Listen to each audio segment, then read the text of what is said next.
Good morning! Happy Sunday sa atin lahat, guys. Ito, nagpunta na ako ng palengke na maaga at magluluto tayo ng mixed seafood para sa tanghalian natin. Ayan ating hipon, ang ating alimasag, ang ating pusit at saka yung ating tahong. Ayan, pinakuluan ko muna siya, binilan ko muna siya para konting sa ano lang mamaya, konting luto na lang yan. Pakukuluan muna natin ang bawat ingredients. Ayan yung tahong na yan. Tapos na yung ating hipon. So, konting kulo lang.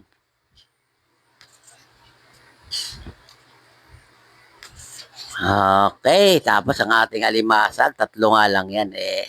Medyo may kamahalan ngayon yung alimasag. Tatlo na yan eh, mahigit, may kalahati niyan, nasa 300 mahigit. So, 100 plus ang isa. So, ayan na ating pusit. Okay, mekos-mekos lang. Sinama na natin yung pati ulo. Pero tinanggal na yun ang ata niya para walang hindi siya maitim. Oh, wow. Sarap. Mamaya yan. So, ayan. Tapos natin pagpapakulo niyan. At sa ating mais, ilalaga rin muna natin ang ating mais. Masarap din kasi may mais. May nakain kasi ako nito, may mais. So, ayan. Start na tayo magluto. Ayan natin dairy cream.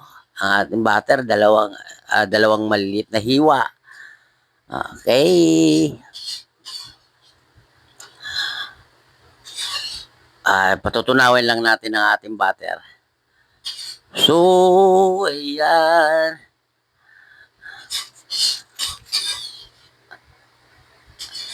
Ayan natin nagpapasarap lahat sa ating ano dyan, seafoods, ang ating butter. So, ayan, ilalagay na natin ating minced na garlic. Ayan.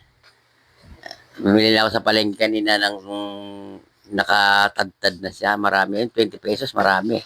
Saka 20 pesos na sibuyas. Marami na rin. Mas maganda kasi yung pino. Okay.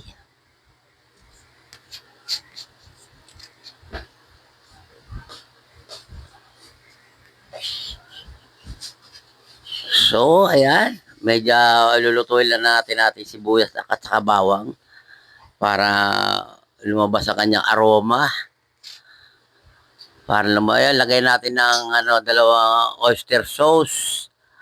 Lagay tayo ng oyster sauce, dalawang maliit. Tapos, isusunod natin ay maglalagay tayo ng paprika. Smoked paprika yan, guys. Huwag yung dadamihan yan at hindi rin makaganda ang lasa pag marami ang paprika. So, silalagyan natin siya ng pinong bawang, pinong paminta. Dalawang maliit. Ayan, mikos-mikos lang natin para maano yung kanyang lasa. So, ayan, nagpabili pala ako ng soda. Lagyan natin ng soda. Hindi ko na mainubos sa isang maliit na soda. Ininom ko yung kalahati. So, lagyan na rin natin siya ng, ayan yung ating garlic powder.